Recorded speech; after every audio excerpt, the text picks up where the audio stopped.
Good evening, everyone. Admitting in a few more guests. Hi, Lisa. Thanks for coming back. Good to see you again. Happy New Year. Happy New Year. Ready to begin. Hi, Gary. Long time no see. Hope you're doing well. Hey, Happy New Year. Happy New Year to you. Hi, Sandra.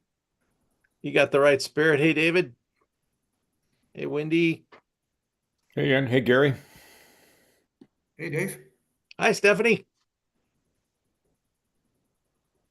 Hello. DB, good to Hey, see Gary. your name. Hey. What a great group we've brought together. I'm excited to be talking a little bit about the business of wine and kind of a recap of last year. Got a little slideshow for us, so let me get into that. Get us started.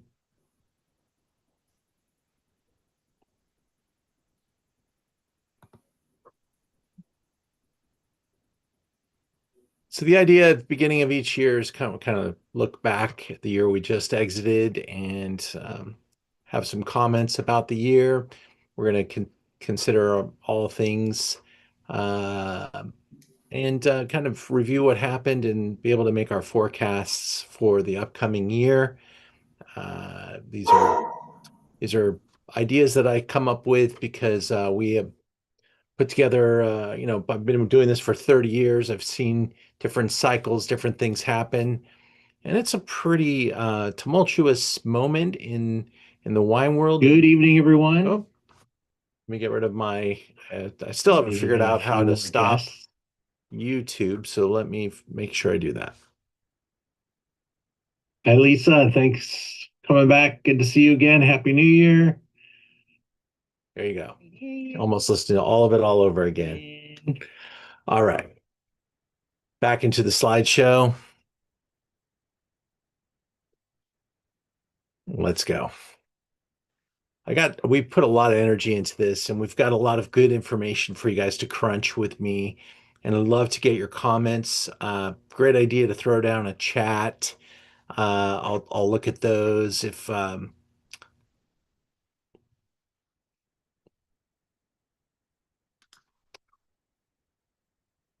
Steph, I just got a message from you to share. Are you okay with where we're at? That was an accident. Okay, very good. Very good. I'm going to begin, and we still have a few more people coming in. So here we go. Nice big audience, lots of things to discuss. Throw it down in the chat. Um, if it's important enough, there's a little raise your hand thing that you can pop down at the bottom of your screen. If it's really important, just scream it right out and we'll handle it right there and then. This is your show. I want to make it great for you. And here we go. I always like start off this session with just a little thank you because I wouldn't do this if you weren't here. And we have been doing this now for almost 5 years. Um, we started off, the technology just came right in at that moment. Zoom became something I thought a lot of people would stick to. I think a lot of people burned out on Zoom during the pandemic. Reasonable, but it's such great technology. So we're riding it through, and we've got a core of very loyal participants that have made this really worth it for us. And I really love the connection that we have, and we're going to continue to work hard at producing some really beautiful things. Just a couple little changes for 2026. We are taking the foot off the gas just a little bit to try to increase the quality of each week. And we could do that just by lowering the quantity just a tad and spending a little more time getting special guests, special wineries involved, and putting a little bit more into each production. So that's our coming out of the gates comment. We got into a spot where we were working every week on a Zoom, and production probably wasn't as good as we would have liked. and we'd like to see it be really world class.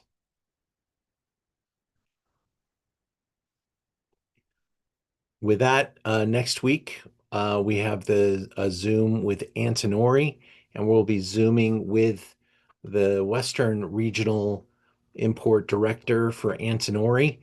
And we've got a really neat lineup of wines. You think of Italy, but Antinori is involved all over the world. So we've got a pretty compelling lineup of wines, mainly of the Chilean wines and Italian wines. But we're also going to have a visit from the winemaker from Chile. So a lot of really cool discussion.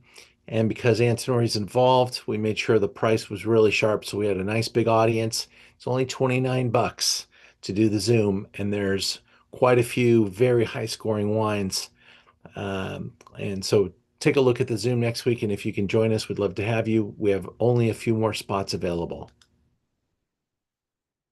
Here's our upcoming schedule. You can see how it's spread out. It's about two Zooms per month. And there'll be a couple of Zooms throughout this year that will be kind of like this, where we aren't sending out wine, or maybe it's around a single bottle. And that's going to be part of the plan as well. Shake it up and do some different things. But if you want to participate for free, you can come in on the Zoom without the wine, or you can buy the bottle. And those will be options for some of our Zooms. We've changed the membership model this year. We want to reward people for being members for sure, but because we had a membership ticket for the Zoom into Wine category, we felt a lot of people were not participating because they thought they had to be members, or, oh, it's not as good if we're not members. So here's how membership works this year. If you've already signed up, you know you've got a discount code, and that'll work on 10% off every day of the year on everything at Merchant of Wine. Every wine, every Zoom, 10% off, and it should pay for itself. Even if you just bought wine, we have one gentleman who has already bought so much wine that he paid for the entire membership with the discount code. And uh, that's what we're hoping for. We want people to really make this work for you, and we want to reward you for your investment in us. And we want to be like top of mind as your wine shop. So I think this program will work. And you're going to combine that with the fact that we deliver for free in Los Angeles, or only 20 bucks in California, which most people don't do, and only 40 bucks outside of California on larger orders. So that's our commitment. And we're getting really good at our pricing. We are, trying to make sure we stay viable. And it's a very competitive wine world, as you may know, and doesn't allow us to mark things up very much. But we are on Wine Searcher, showing up really, really high in the entire country. It's one of the best prices on almost every wine that we carry. And of course, we remain very focused on carrying wines that you don't see in Costco. There will be a few, and we don't carry many things that you'll find in your grocery store, but there will be a few. But we have 1,200 wines, and I bet you it's over 1,000 of those wines that are very unique to our store. So back on the topics for tonight, top 100 wines of 2025 always has a big impact on the marketplace. And we've had some really good vintages, some really interesting wines. We're going to look at some of these top 100 lists, and we're going to make a couple of observations. We'll talk about the news flow in 2025 and where 2026 will be impacted. Of course, we'll be talking a little bit about tariffs and pricing, the kids that aren't drinking wine these days, and maybe also about GLP-1s, which are really having an impact. You can throw in a little dose of cannabis, taking away the need for alcohol. there's a lot of things attacking this category. So it's really formed an opinion and a belief system in me to be, really focused on better wine, and that's what's going to survive. So 26, what does that look like? What are the pressures in 26? And then we'll also be reviewing the harvest reports for 25. So you know which places had great harvests in 25. And there were some really good harvests in 2025. So first, the top 100 lists.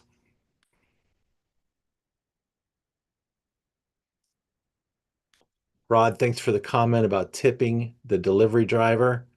That's very nice to do. Their job sucks. I will be honest. I don't pay them enough.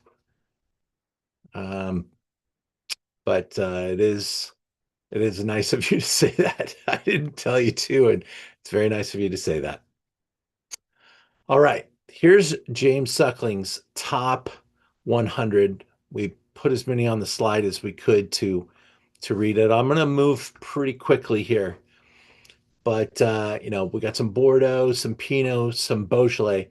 We sold so much of this Beaujolais before the top 100 came out because he gave 99 points to a Beaujolais. You know how many times in history that's happened? I even sold magnums of this Beaujolais. It was so popular. It is, James moved to central. He moved to, he's got a house now in New Zealand. So I think we'll be seeing a few more New Zealand wines hitting this top list. And in fact, I think he's already declared that 2025 was the vintage of the lifetime in New Zealand. And that's what the New Zealand trade is coming out with as well. Because James Suckling said it was true too. So his word is really impactful, and he earned that. He has worked very, very hard. Good friends of ours who've been on some of our Zooms, Atterbury Marsh from Oregon, got a little Parapan Suave, probably been in James' list many times. Some Chardonnay, another Bordeaux. So right here in the top 10, we've got two Bordeauxs and a pretty nice collection of wines of the world. Tasmania Tulpuddle Chardonnay. It's a little Gruner Veltliner, another Chardonnay, but this one's Burgenland. We've got K Vintners, a frequent top 100 producer, a Chianti, a Brunello di Montalcino. Got some Alsace, another wine from a 100 pointer from Austria. This is it looks like it's a Riesling. Oh, it is Riesling. Very good. And wow, the fact that Rieslings are getting some of the scores that they're getting these days, I think that's great. When Zinhumbra can get 100-point Alsatian wine out there, that's incredible for Alsace. I just got back from Alsace. Absolutely put it on your list of places to go, especially around Christmas time. It was magic land. It was like being in a theme park for Christmas. Um, we've had Sienna from Chile on our Zoom in the past. Some Blaufränkisch. Thank you. I believe this is Burgenland, so we're in the Alto Ruben. Very cool. We've got a little Spain, a little Etna Rosso, which I love. Terranere, love it. Been there, done that. Marquez de Mirieta, Capilana. We carry that wine every year. Soder, carry it every year. Some good stuff here. I'm trying to get too bogged down. Done off. I'm a little more Riesling. I'm seeing a trend of a good number of Rieslings already. Some of his Italian faithful, Petrolo, always up there, but this time it's a Trebbiano. One of my all-time favorite wines, always and always on our website, as long as we can buy it, is the Grosset Polish Hill Dry Riesling. It always is this is like one of those wines that Australia waves the flag and says this is one of our top wines. And they've elevated the names and they really have done a great job of promoting a certain and limited number of wines. Some Sauternes. Wow. I was in Bordeaux with a great group of people, and we were drinking 2022 Chateau Yquem the day they got 100 points. Another Chardonnay, another Alsatian wine in the top 40. That's two Alsatian wines. I bet that's never happened in the history of a top 100.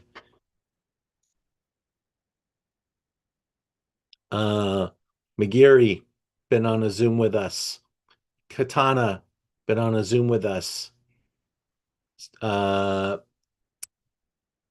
Telegraph, this is the Telegraph Lacroix, so this is the domain.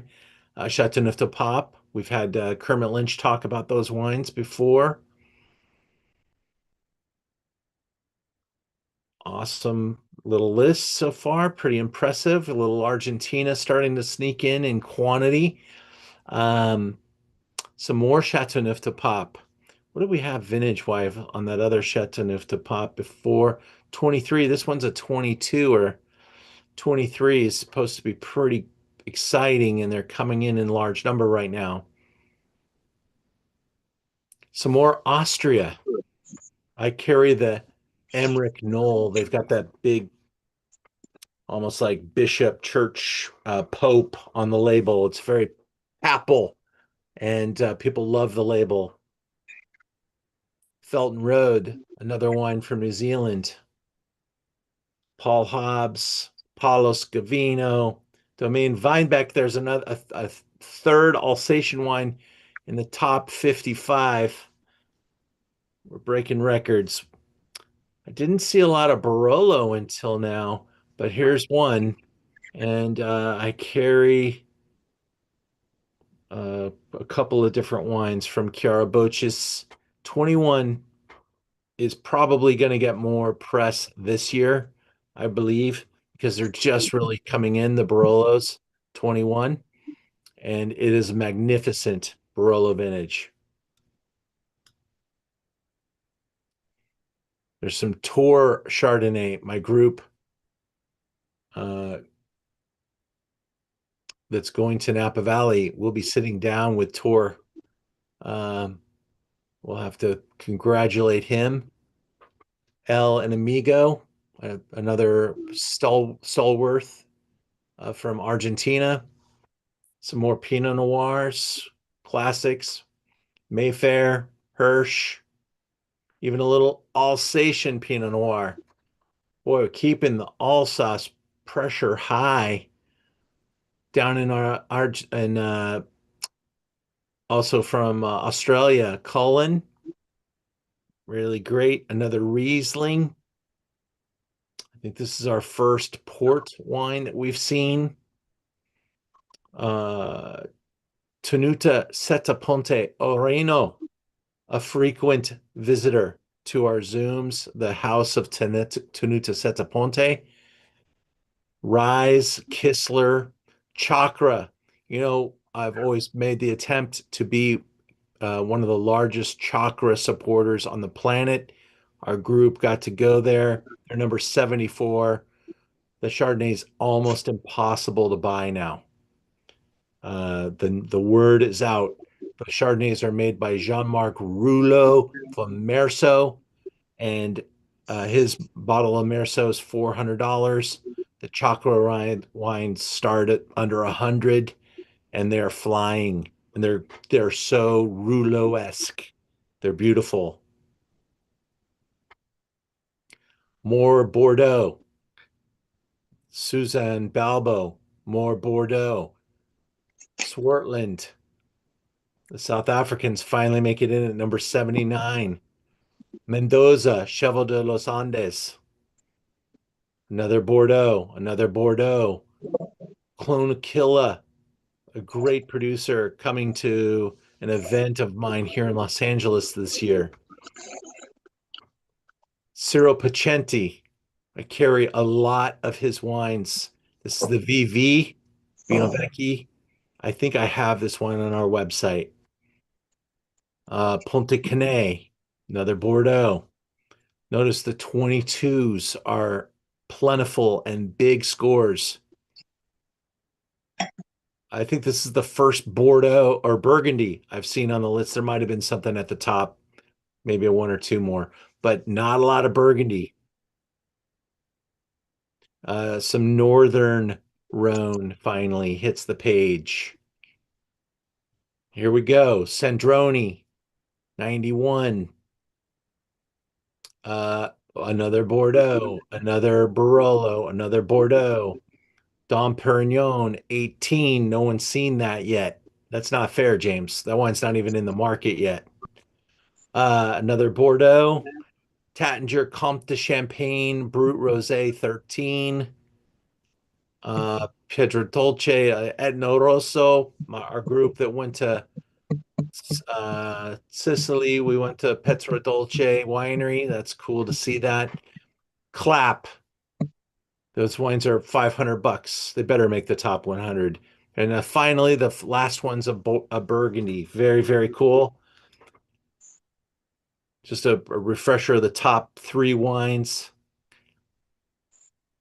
Time for some wine enthusiasts. Any comments out there? Am I going too fast? Am I going too slow? Got some scores in your hand, Tig. Very good. Do you know the prices of any of these? Just in general, like. Yeah, they go all over the board. There's no like price parameter. Yeah, I And know. that list goes from $500 bottles to there wasn't any $10 bangers, I will tell you that. They're not making Yeah. the top 100. But maybe the wine enthusiast will. And you know what I love is that you get by looking at maybe 3 different lists here, we'll see some consistent themes. The names might change a little bit, but the places may continue to appear. What I'll be curious about is if wine enthusiasts put any Alsatian wines in the list. There's certainly, very different viewpoints of the world. James travels like a madman. Wine enthusiast tastes wine in New York or on the East Coast. They do have people out on the field, but they bring the wines. Basically, you have to be imported to the United States to be in the wine enthusiast top 100. So let's see how it changes up. Aglianico, top #1 wine in the world. Pretty remarkable. Gusbourne, a great sparkling wine. And we'll see more sparkling wines from Kent, England, hitting top 100 lists as years go by. But Gusbourne's probably the benchmark right now. Saxum, very close to my world. I carry Saxum every year. The wines have gotten, those are $200 a bottle.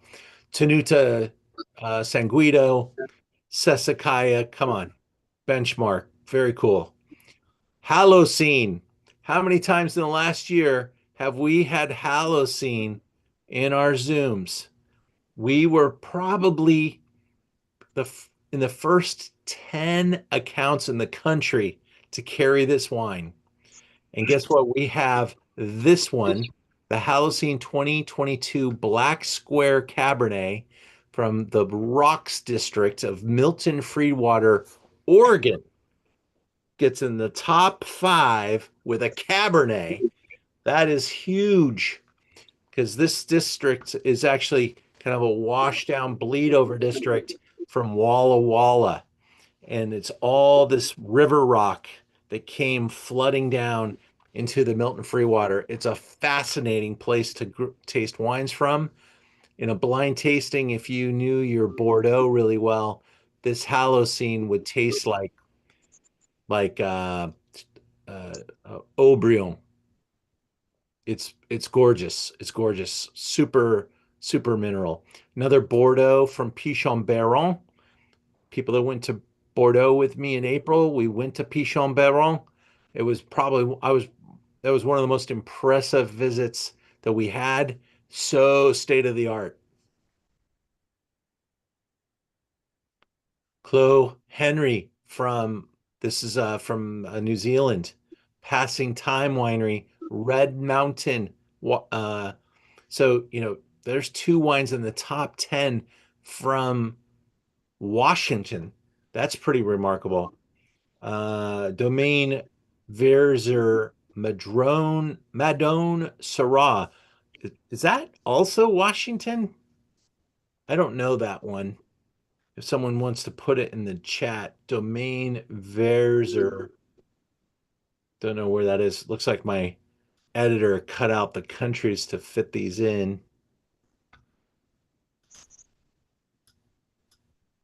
Oop. Hope I didn't just lose anybody there. Can you guys see my screen? No. No. Yeah. Here we go. All right. We're back in Tuscany, Poggio di Sotto. This is their 2020 Sangiovese Grosso, which means they declassified it, and everything this winery makes is remarkable. They're also some of the most expensive wines in Brunello di Montalcino, 98 points. There's Zuccardi, Rohr, Montreal, Melville. Quite a few Pinots touching the list here as well. Pretty interesting top 15 for the wine enthusiast. Turita, a Merlot, like this is the one that's going after, the Tuscan Merlot. What's my big Merlot there, David K. in Tuscany, the $1,000 Merlot. Oh, you mean Massetto? Massetto, yeah. Massetto. So Turita makes one that's not $1,000. It's about, I don't know, it's just light of 300 maybe. It's a bargain. We got some Sauvignon Blanc, Argiano from Italy, and a little tawny Grenache blend. I believe that means that is Septfeld. I believe that's Australian. Flowers, some Pinot Noir, top producer.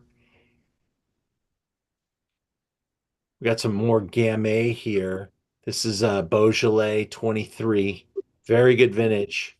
Only 94 points, though. Not quite as enthusiastic as some of James' scores.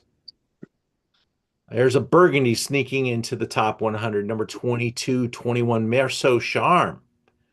Wow, a wine that they don't usually get a lot of love for. Moussard. Hits the number 23 from Lebanon. That would be a fairly affordable bottle of wine, 96 points. Maybe, I think that's between 30 and 40 bucks.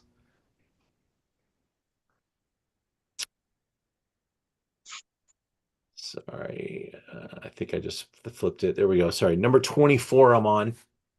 Some Riesling, a little Rhone blend from Gerard Bertrand. King of value.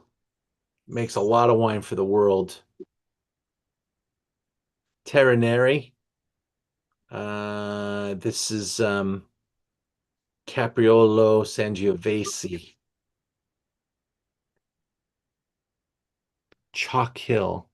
They made an estate red Bordeaux blend. Okay. Getting a lot of kind of big money wineries here.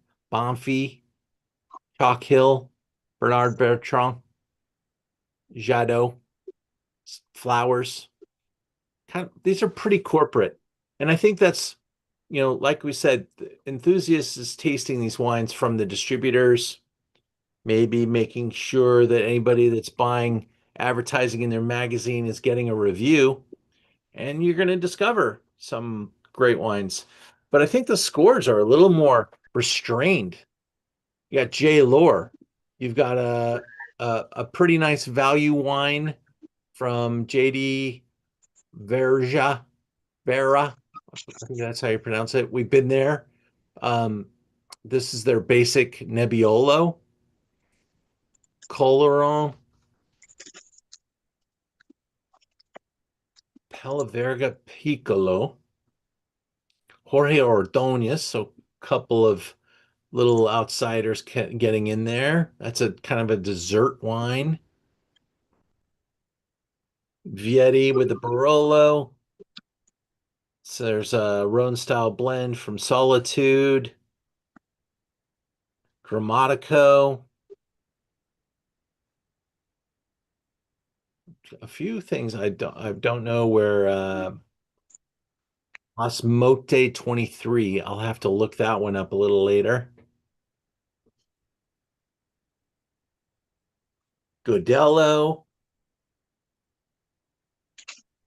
That's a rosé that made the top 100. That's pretty interesting. A little Portugal. That's good. Good for Portugal. Nick Weiss.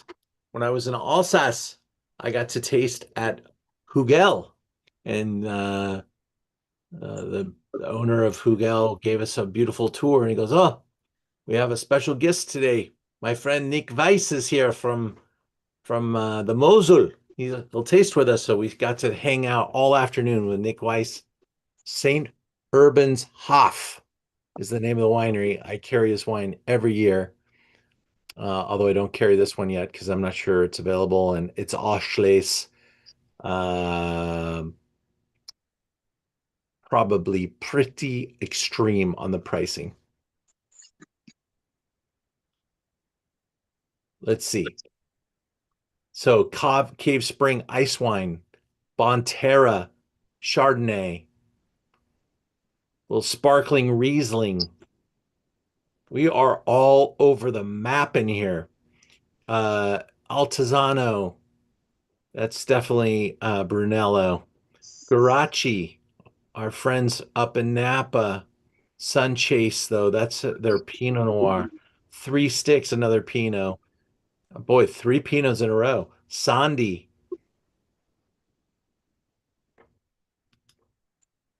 Domaine Serene, a Demi-Sec sparkling blend. Random. Fonseca. This is Jose Marie de Fonseca. This is I think this is I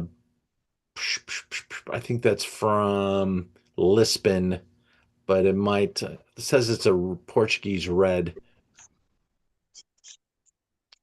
Tejo, Stag's Leap, classic cab, a little Pinot Noir from Signal Ridge, Higginbotham, Merlot, Conciliatoro. Flip the screen, sorry. Austin Hope, very successful year in the grocery store for Austin Hope.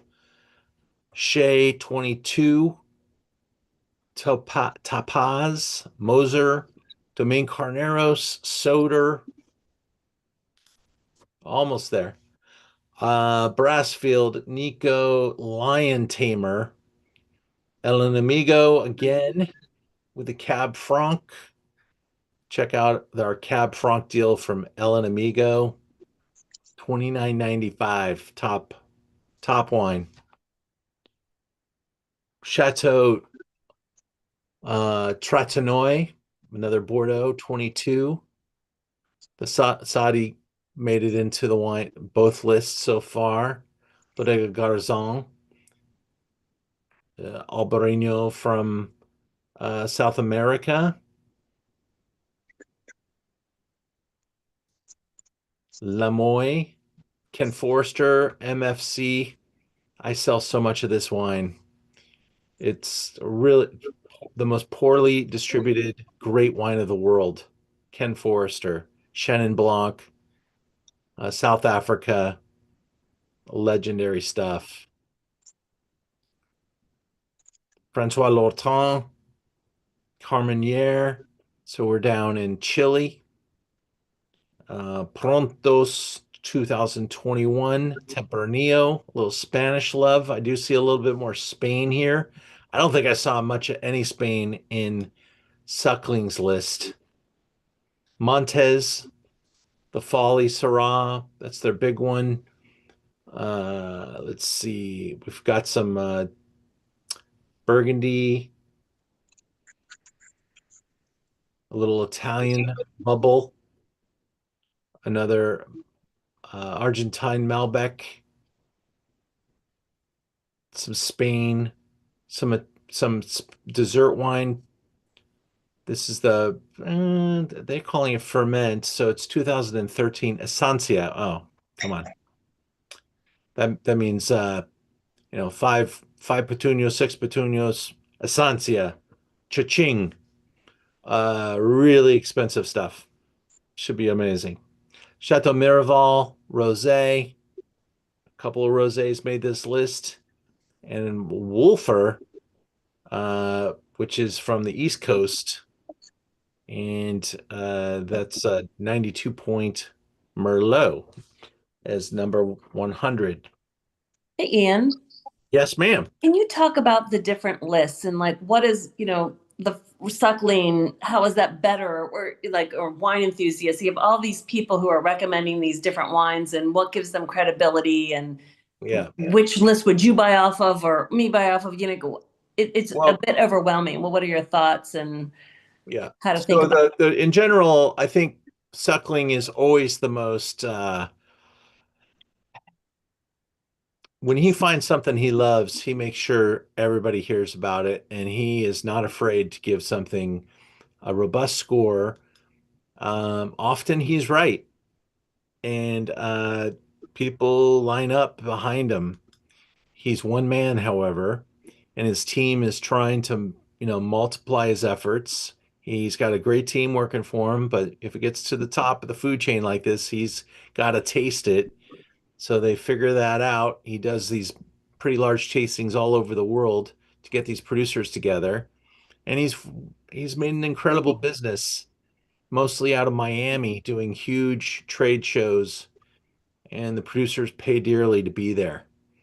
It's a very large business model. It's about, I don't know, maybe 150 bucks a year to be a member of his site, but I can't believe how many wines they are reviewing every year. And I go to look, I go to read, I go to look, and I see, and I think he's really tapping on maybe he's not quite cutting edge, but he's leading the marketplace with his scores, his enthusiasm, and really banging the drum hard. Now let's talk about the Wine Enthusiast. They're East Coast publication. They're basically kind of, I don't want to say bought and paid for because that diminishes their work, but they have advertisers to serve. Suckling has winery partners to serve. So he makes sure he gets behind his winery partners and they get behind him. It's a good symbiotic relationship for Suckling. For enthusiasts, it's good. These guys buy advertising. So doesn't mean they're going to make the top 100 though, but it does mean they're going to get reviewed. And that it doesn't, they're not able to buy James to get them into the 100-pointer, but they're going to get reviewed if you're in the magazine. And that's just something to be aware of. So you're going to see a lot more stuff. And I would say the primary customer of the Wine Enthusiast is the grocery market. This is really, the big grocery is going to benefit greatly from the Wine Enthusiast putting these wines on the top 100, and to make the list very friendly to grocery, by having wines that are made at large volume, Mm-hmm. Gaylord and others. Yeah. So I think there's just something to look. You've got some Three Sticks and some Bonterra, but you've also got an incredible selection. I mean, there's stuff that you would never see in a top 100 list on this list too. Godello Old Vines. But that wine is very I mean, there's a very solid import of I think Jorge Ordonez brings this in, and it's pretty broadly available. So that's what I think you could say about the Enthusiast. There's a broadly available kind of thing here, and maybe not every wine that they're putting on this list is broadly available, but the brand is broadly available. Okay. Domaine Carneros, it's everywhere in the US, Yeah. but no one's seen the late disgorged Yeah. 2018. Right. Yeah. So it's just something special.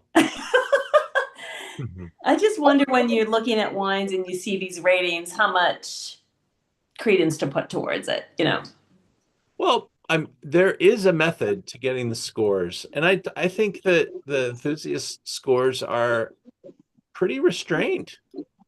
I didn't see a lot of 80 or 98, 99s. There's a 98er Flowers.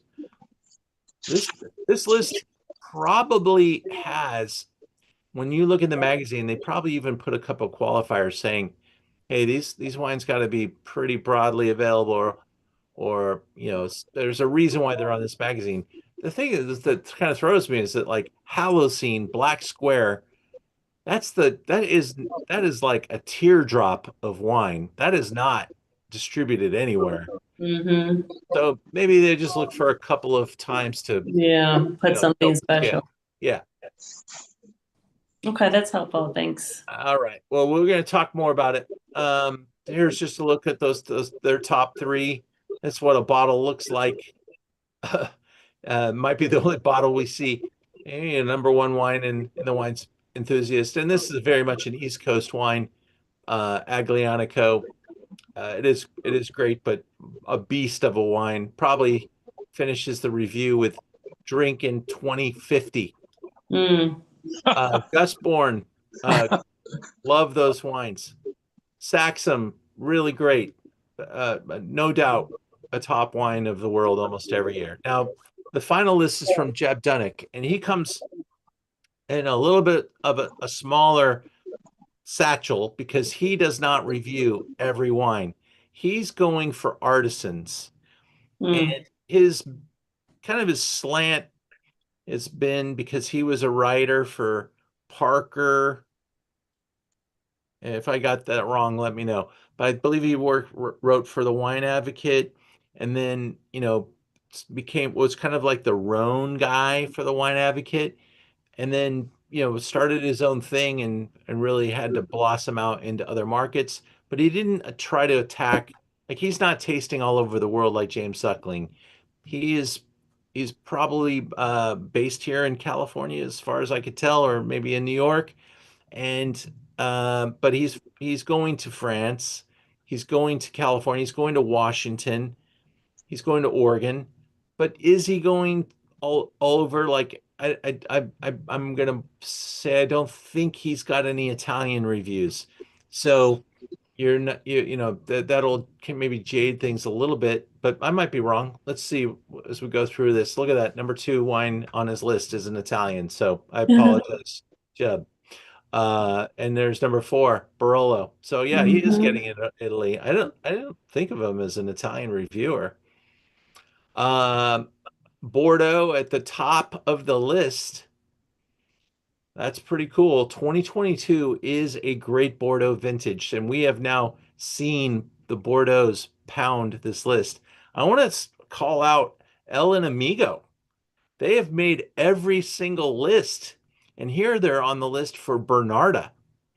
This is a great producer from Argentina, in Mendoza.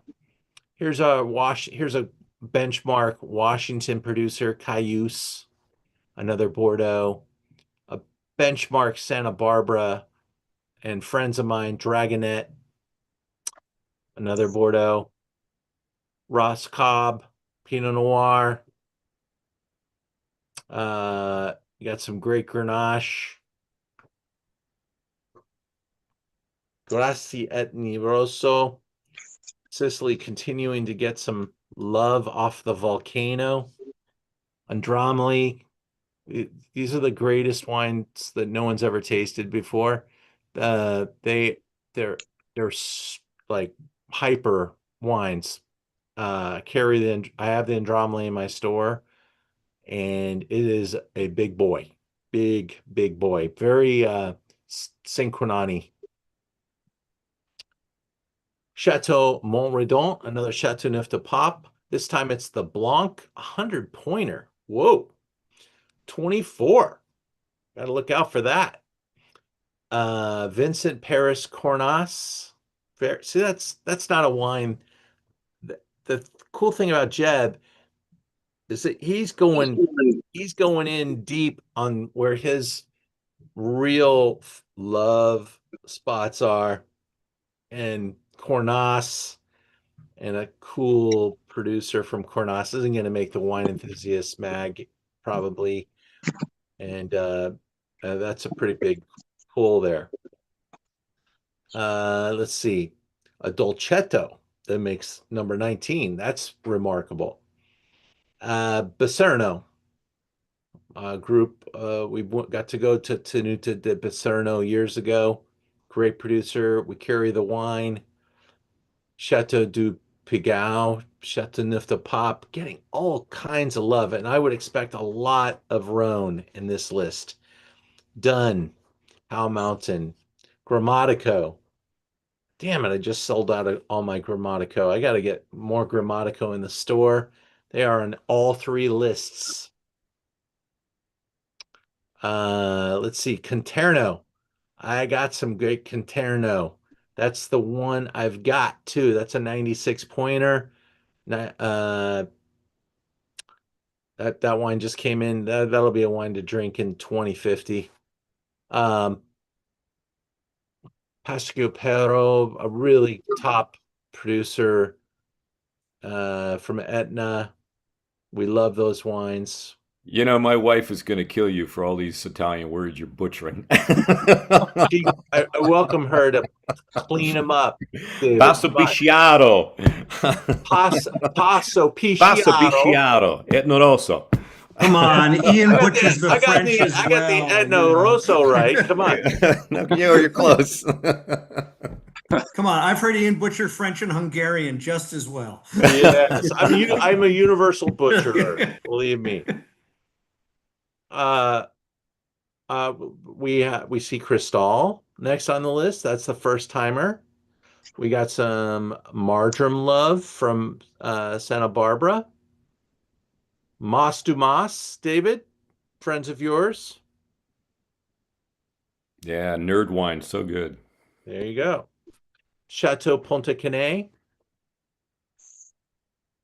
Katana, Clap, Bel Air, Belfond, Pop Clement, Zuccardi, our friends from Argentina. And the group, I still think one of the visits of the year, Pop Clement. Barolo. There's some more cool little Roni stuff. This one's not too expensive either. Baccarat, number 38. Domaine Nico, the Pinot Project from Katana. Savart. No one's going to find that. It's unicorn champagne. Hawks Hill. BB Gratz, always in the top 100 somewhere. Testamata. Cool dude, cool wine. Figgins Estate. Salvione Brunello de Montalcino, 2020, 2019, 2020, 2021. Real exciting wines there. Dalle Valle. Shingondas at the top. Joffers, upslope, Santa Barbara. Sleight of hand, we're up in Washington. Let's see, we got some Chateau Mine, maybe? Tig?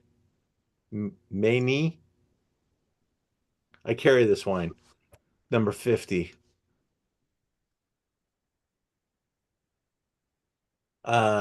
Let's see. Some Hermitage, La Mille, Northern Rhone, Pinot Noir, Albarino, Shingondas, Clos Ventry, Corse. Love these Corsican wines. Some really cool, interesting stuff coming in from Corsica. Diego Conterno, High-End Barolo, Chateau Canon 100 pointer 2022. Another Bordeaux there. Chardonnay, Pinot, Chardonnay, Cinquenan, Grenache, Brunello de Montalcino, Nicholas J, Pinot, Temperance Hill, Oregon, Drew Wines, Pinot. Say Pinot's the winner all over the place. Look at this. Rostang, Colroti, another Bordeaux, another Vin de France. This is, I think this is actually from Corsica. Antoine Orina, Vin de France, Grotte de Sol Blanc. Pinot Noir, Domaine de la Solitude, Chateauneuf de Pape, Morgan Chardonnay, Montrose, Barolo from Ilio Altare, some more New Zealand Pinot, Oregon Pinot, Champagne, San Josef, Brunello de Montalcino. Another Spanish wine finally makes it in there. Sierra Cantabria. Gingondas. We're at number 90. Another Spanish wine in there. Weather Eye. Great. This is Hillfighter. That 2022 Weather Eye Hillfighter won our Grenache Wars last year.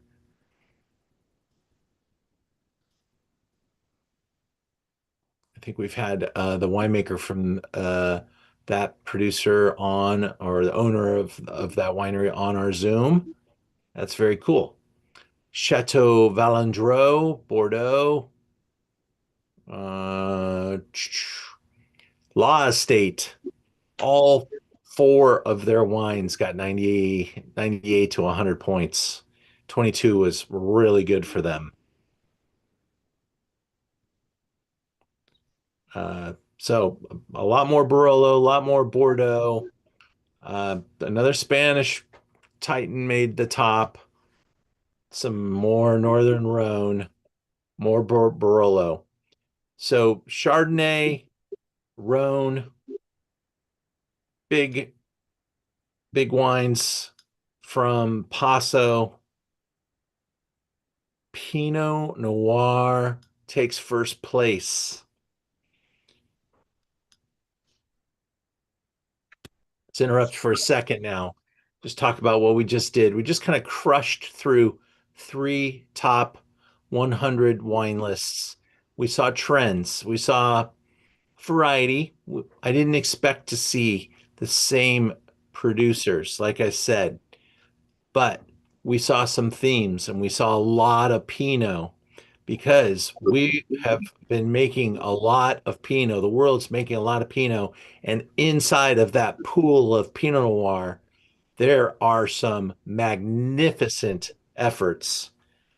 Pinot Noir has drifted closer and closer to $100 a bottle for these big, 96 to 100 point wines. Maybe it's 75. Not many of those Pinots that we just listed in any of those lists were under $60. So pretty elevated because there's a lot of elevated, really good Pinot. And Cabernet needs some company. Cabernet's gotten very expensive. How many Napa cabs did we see? Not a lot. We saw a couple classics. Done coming to mind. Not a lot. We did not see a lot. And I believe that's primarily because this year, 2025, we saw a lot of people releasing their 22s. The 23s are going to be coming in this year.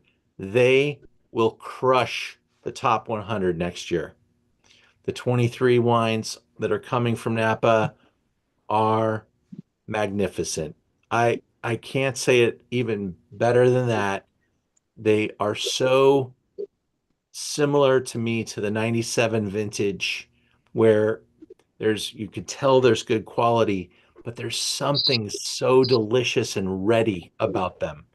They're big and ready and delicious and hard not to want to drink right now. So that's my Napa cab comment because there was barely any in those lists that we just read.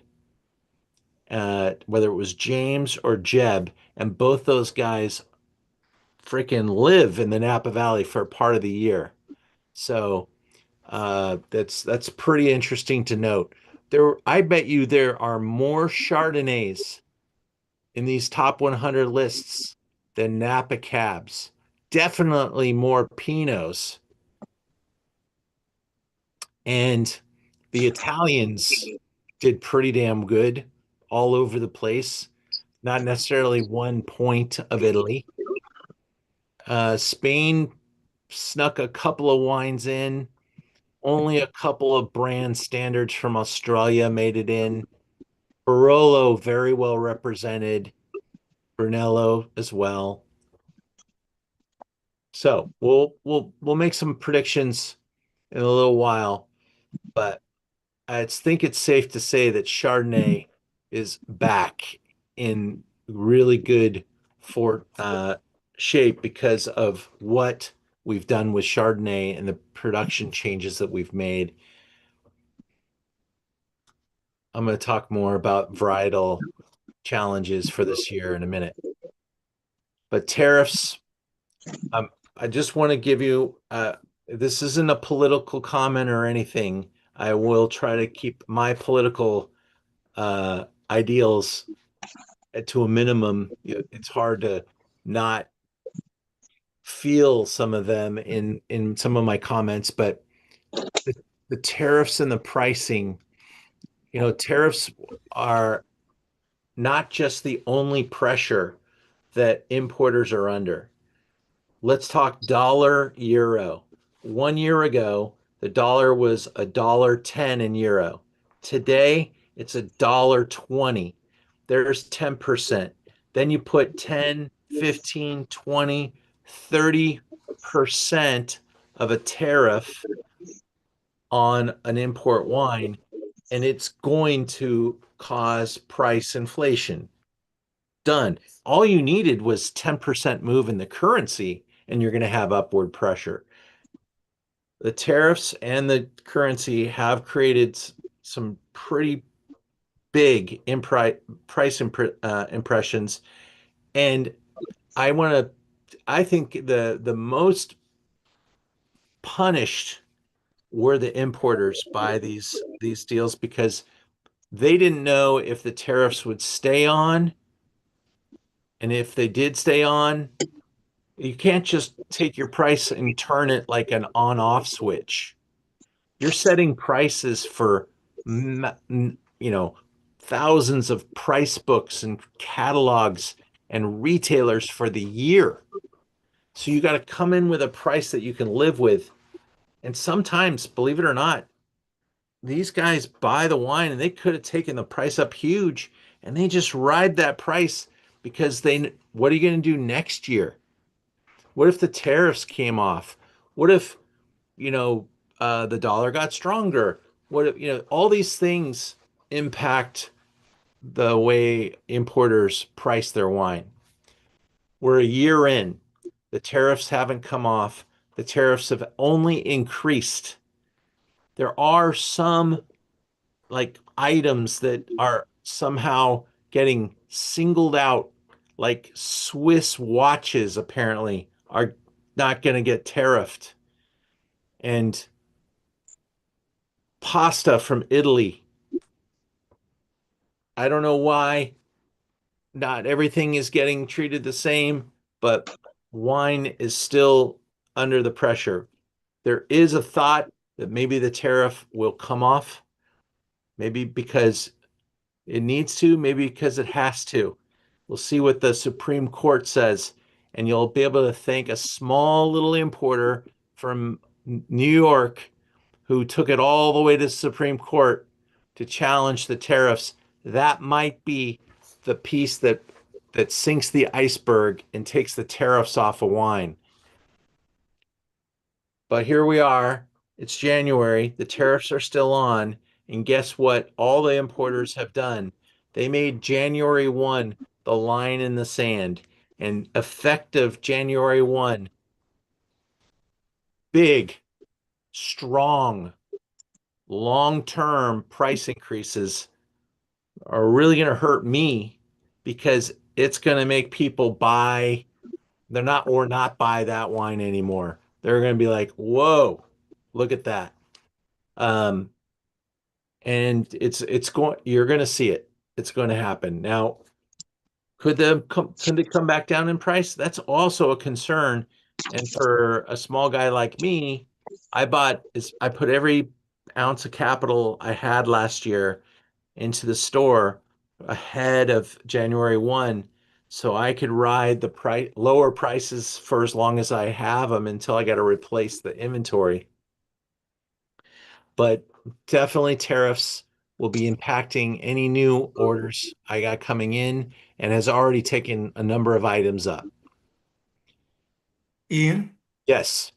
do you think U.S. producers are going to push that they have a price advantage, or do you think they're going to use it as an excuse to creep up half the way and only be, you know where I'm going?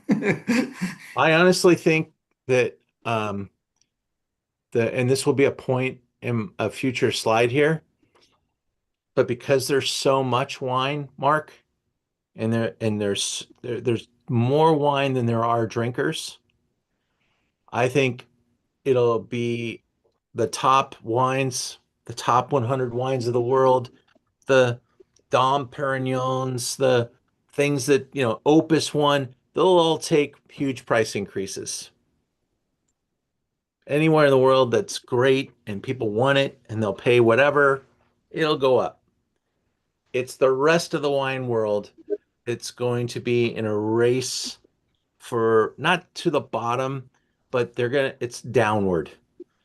The supply is too great. And if you're not a great brand that everybody wants and will pay anything for, you're down here.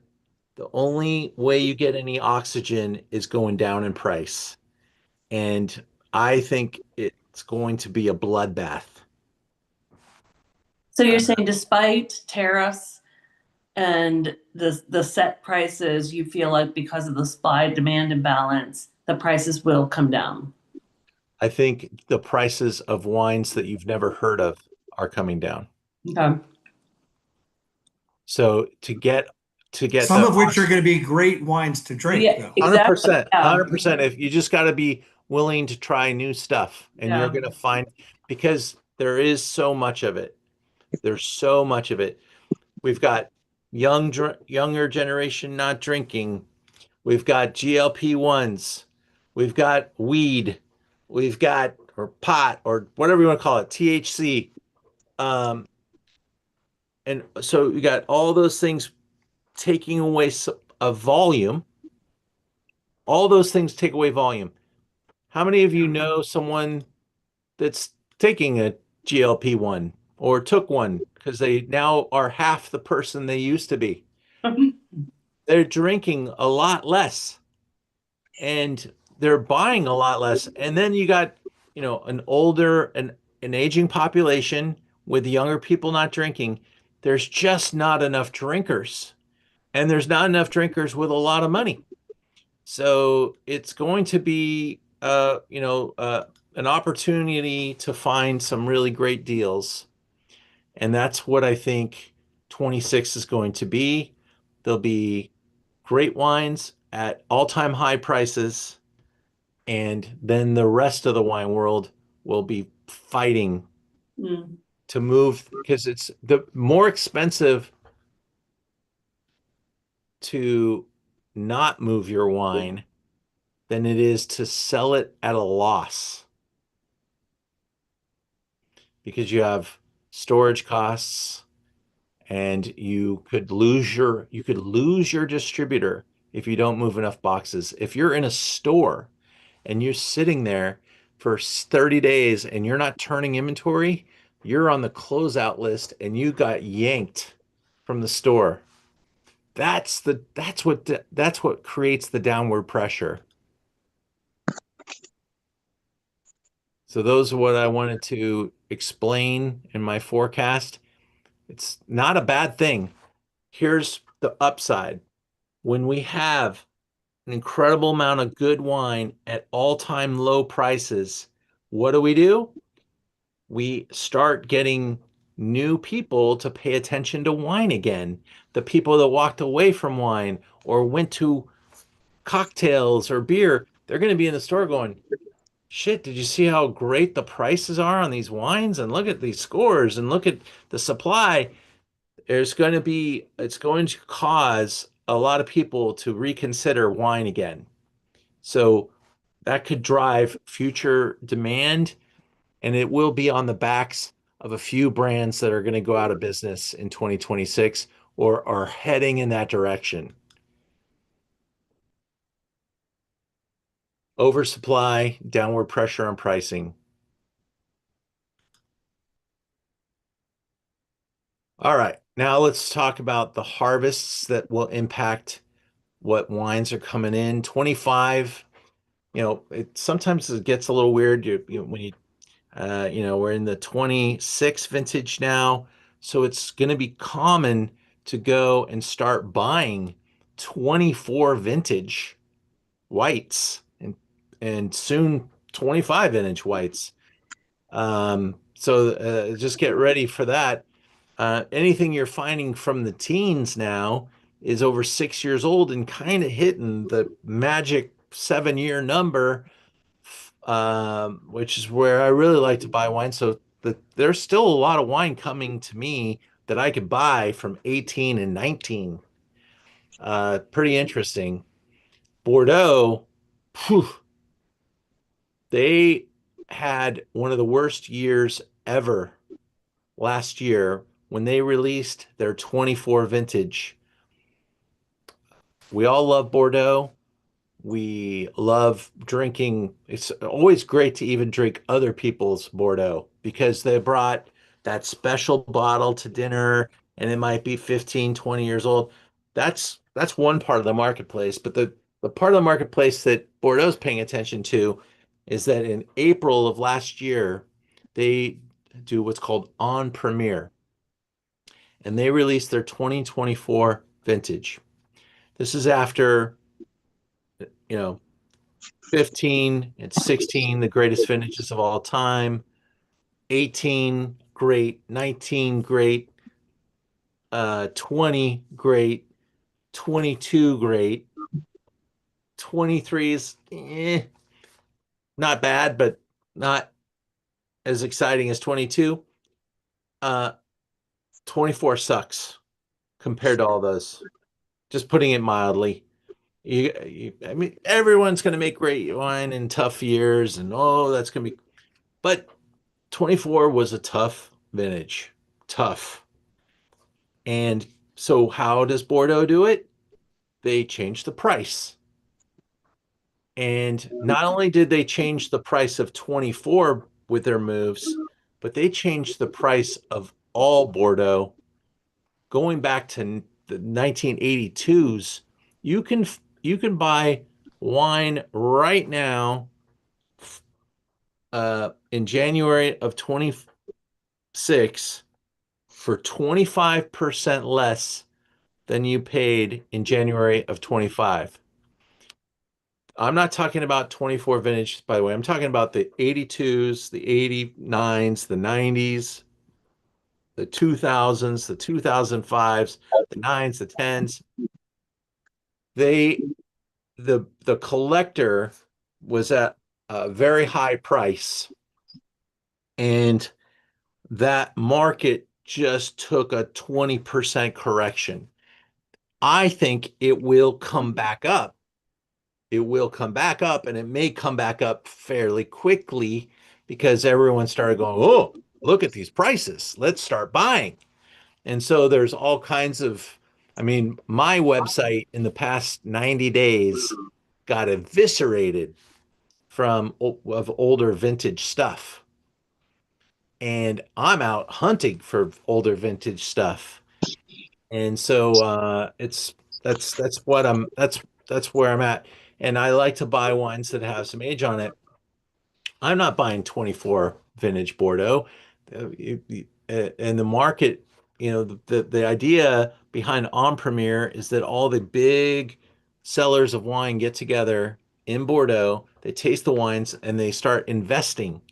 And they buy it at this very low price because they're going to pay for it, hold it, and then own it at this very low price.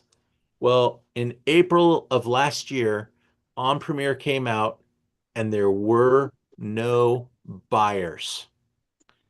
And so even at the low prices that they came out with, no one bought the inventory. And that somehow tilted the scales and really started to mess with the long tail of pricing. 25 vintage, which we just finished, so apparently great again. So we may see the correction coming faster than normal. It's not like it's a couple of years in a row that we're bad. We'll be talking about good wine, and there will be amazing 24 deals that will help move that wine out. Burgundy, 25, in the words of the winemaker Frederic Bannier from Louis Jadot, we were a bit disappointed, like everyone, about the quality, but optimistic for the wines and we're disappointed about the quantity, but optimistic for the wines and their quality. So I was there in April. Gary, we were there in April. And the producers were in the vineyards freaking out because it was so cold. That was 24 though, wasn't it, Gary? 24, not 25.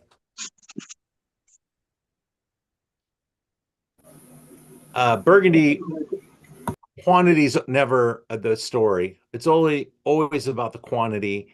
And when people read this and they see the way he's spinning it, and then the 25 wines start getting reviewed, everyone's going to love the 25s, but the wineries themselves, the people at Jadot, they're like disappointed because they don't have any wine to sell. It'll be great, but they just don't have any quantity. Brunello, excellent again. And maybe too many great vintages of Brunello will finally mean a softening. It hasn't yet. I've seen all-time highs. So many great Brunellos are in the 100+ category, and there's a increasing number in the 200+ category. Remember, the wine's got to be 5 years old to be called Brunello. So we won't see 2025 Brunellos until 2030. And the 2021s are on their way. It is one of the great vintages of all time in Brunello di Montalcino. Barolo 2021, one of the greatest vintages of all time. 2021 Italy, one of the greatest vintages of all time. It just was really a beautiful textbook, classic, not too hot, wonderful acidity and structure to the wines. Napa, a lot of stories, but no one's talking about how good the vintage was. What you're hearing people talk about is that no one bought the grapes. The wineries backed out of their contracts because there is an oversupply. When you're out there trying to sell 22 and nobody wants to buy it, it's going to slow down when you start selling your 23s, and then when you're going to start selling your 24s. So 25, there weren't if you could back out of a contract, you did, because you have years of inventory backing up and lots of concerns. So the wine industry fixes itself. Maybe in like 2 years, we're all going to talk about how there isn't much Cabernet out there because a lot of wineries took some pretty aggressive steps and maybe didn't make much in 25 at all. German Riesling started very early, promising good quality, very warm, very fresh. That's what I've heard. Comparable to 03 and 18 vintages, which are both renowned. So lots of positive upsides for German Riesling. We saw a few of them in the list. We saw a lot of Alsatian wines on the list. I'm always bullish about German Riesling. I'm almost never right. No one ever really drinks German Riesling, but we love to talk about it and hope. And I think the days are coming when the dry German Rieslings are starting to get noticed.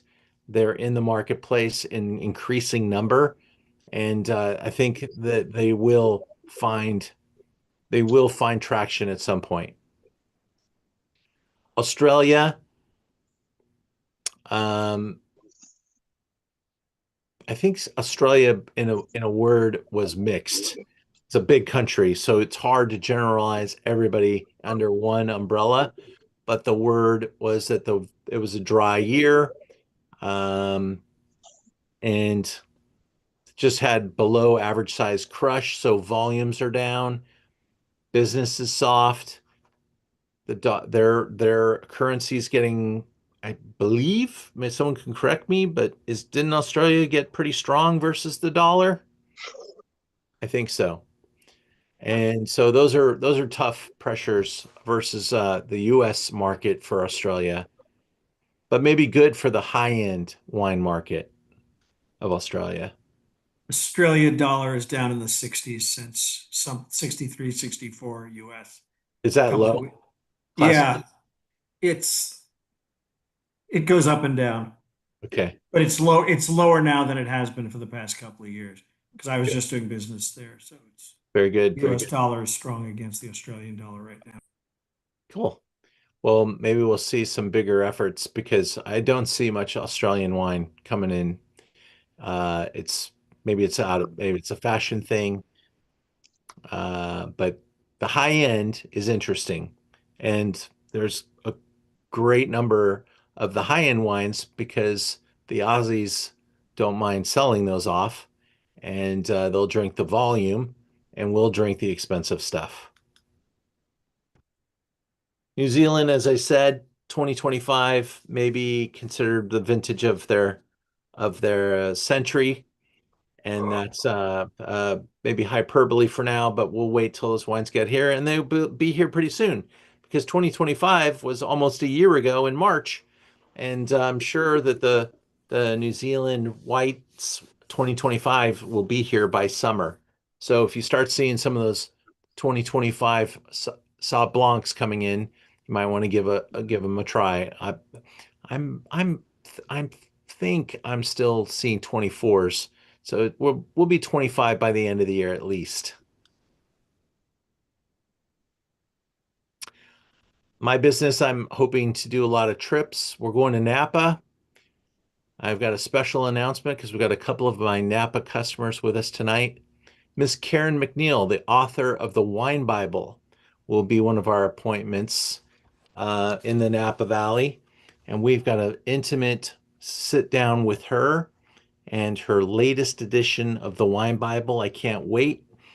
We've got some epic appointments, and I've got one room left. So if somebody wants to come to Napa with us, you can meet Karen McNeil too. And we're eating like champions and definitely drinking like them. It's going to be a magnificent trip. I will travel quite well in 2026, God willing. We're going from Napa. We've got Oregon. I've got some personal travel. I've got a trip to Champaign that's doing pretty well. November 1 to 7. We did change the dates out into November. It gave us a little bit of a price advantage to be in November. November is great in Champaign, a perfect time. We'll meet up in Paris. We'll commute to Champaign. We'll stay in the #1 hotel in all of Champaign for 7 days. And check it out. We're seeing some of the best in the Champaign business, and the appointments are going to be crazy. And Champaign is beautiful. Thank you for being here tonight. I talked a lot. I'll stick around and answer questions and chat with you, but I want to thank you for being here. It's 8:22. If you need to bow out, or maybe you already did, thank you. This video was made, and we will be editing it and posting it into our library. But I will take some questions and or comments. And love to hear from you guys. And I'll stick around as long as you like. Thank you, everybody. This was great. Thank you. Thanks, Ian. Anything you would like to know or thoughts that maybe I started to talk about but didn't finish? Ian, I got a question. By the way, it's 10:22 here in Chicago. Hey, buddy. Hey, Lauren. Hey, How are you? Chicago. Good to see came you, in- man. I saw you sneak in there late. Yeah.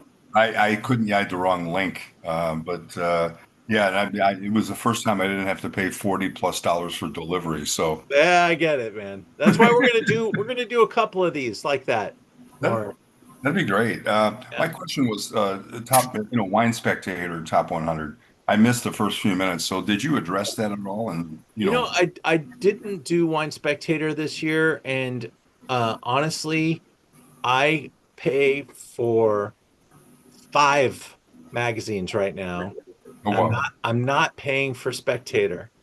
It's just my preference, and but I'm sure the top 100 is free to look at for the Spectator, but it's just it's become less of a needle mover unless it's in the top 10 of the Spectator. A lot of their staff are out there, writing.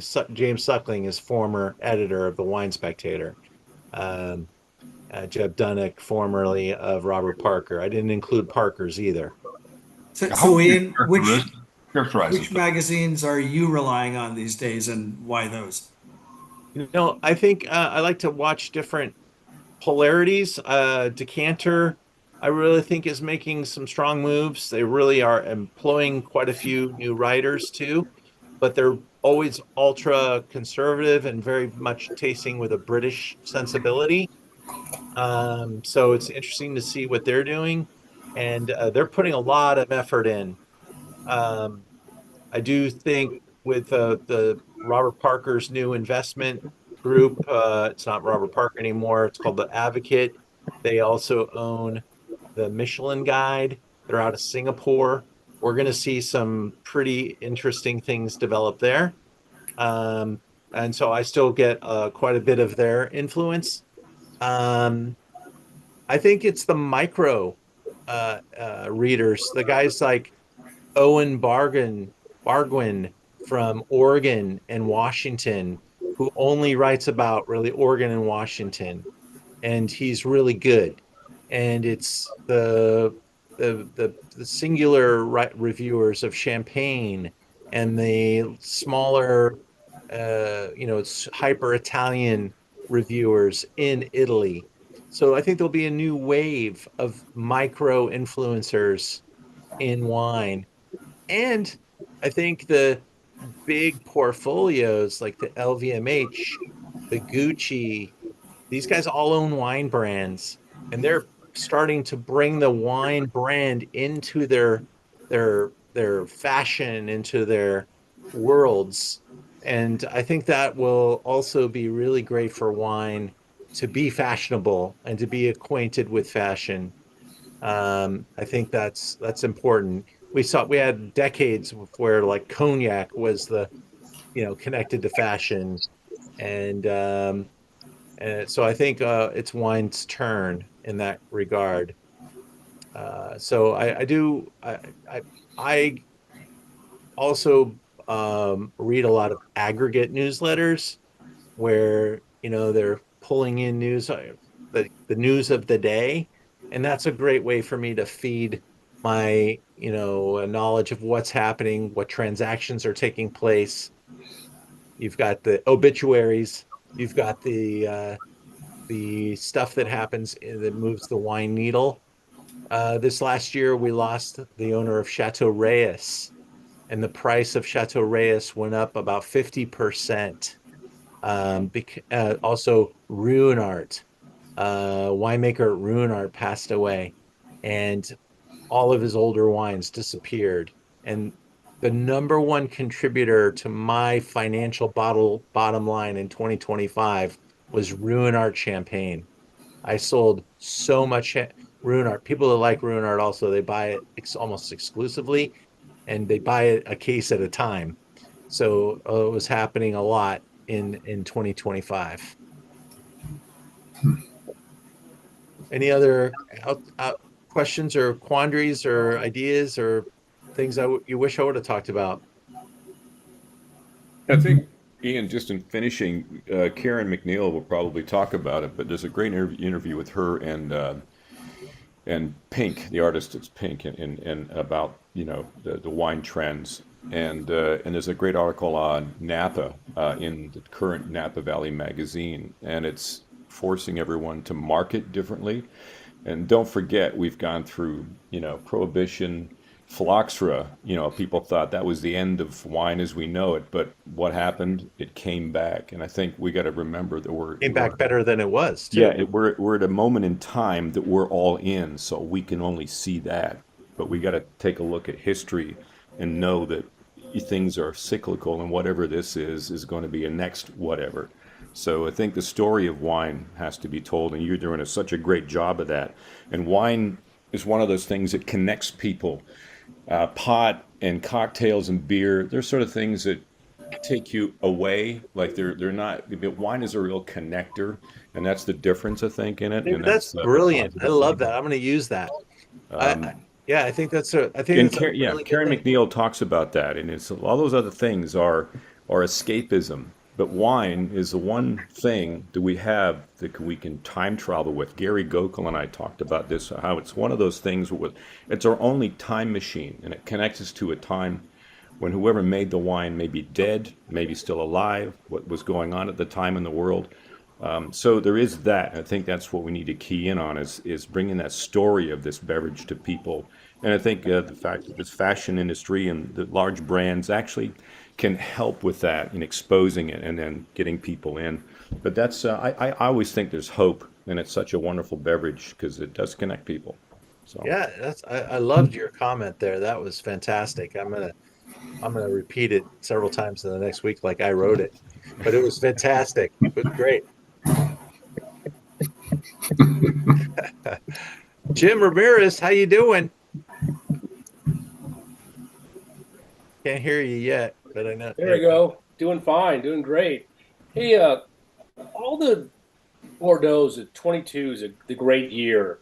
It's been a few years since I've been up there, but when can we start drinking those? I mean, are we gonna have to lay those down to 32? What's the guess? No, that's a great question because first,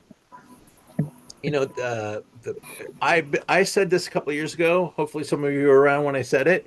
I think the time's coming when Bordeaux is getting riper and softer and more ready to drink, and actually Napa's going the other direction, trying to turn back the clocks of time, making wines that are last longer, aren't as loud, aren't as high as in alcohol, picking a little bit earlier.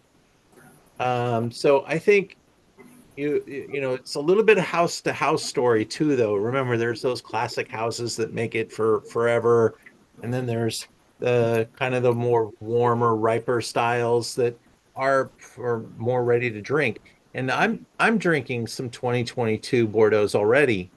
They're but I think if you're drinking like under $30, that 2022 makes sense. But a $200 2022 is still following that, 10 years don't touch. Okay. Yeah, so I think the kind of the fighting value, and that's the majority of Bordeaux. Remember, Bordeaux is not the most expensive wine in France. They actually make the volume, and the French average bottle of French wine is somewhere in the $5 to $6 a bottle range. And that's a lot of, there's a lot of Bordeaux in that number. And you can find some fantastic stuff between $15 and $30 from Bordeaux. 2022, 2020. There's still some, like I said, drips of, I've got a 2018er on my website right now. I would put it up against anything that's $10, $20 more. About 18, $19 a bottle. It's there's quite a few things to discover and find. They're not always the same brands. There are thousands of these little guys, but yeah, I think finding something fun that you can afford to drink on a regular basis is part of the wine lover's quest, right? It's what you can find and afford and feel decent about drinking without breaking the bank or breaking the budget. Thank you. Rod, thanks for being with us tonight. I hope you enjoyed. Thank you so much. Good to see you. Dave Chapman, thank you, sir. Stephanie, I'll see you guys soon. You got the Karen McNeil announcement. I think that's going to be pretty fun. She's Looking forward. Yeah, she's going to be awesome. We're gonna sit with her at Greer and taste the wines and be able to kind of interview her. So that's exciting. Setsuko, thanks for listening from Japan. Always great to have you here. I hope to make Japan happen in maybe 27 again. Right, David? I think David went away. Well, thank you guys. Have a great night. Very interesting. Thank you so much. Thanks, My pleasure, Ian. guys. Stay tuned for some good Dodger news. It's coming. Go Dodgers.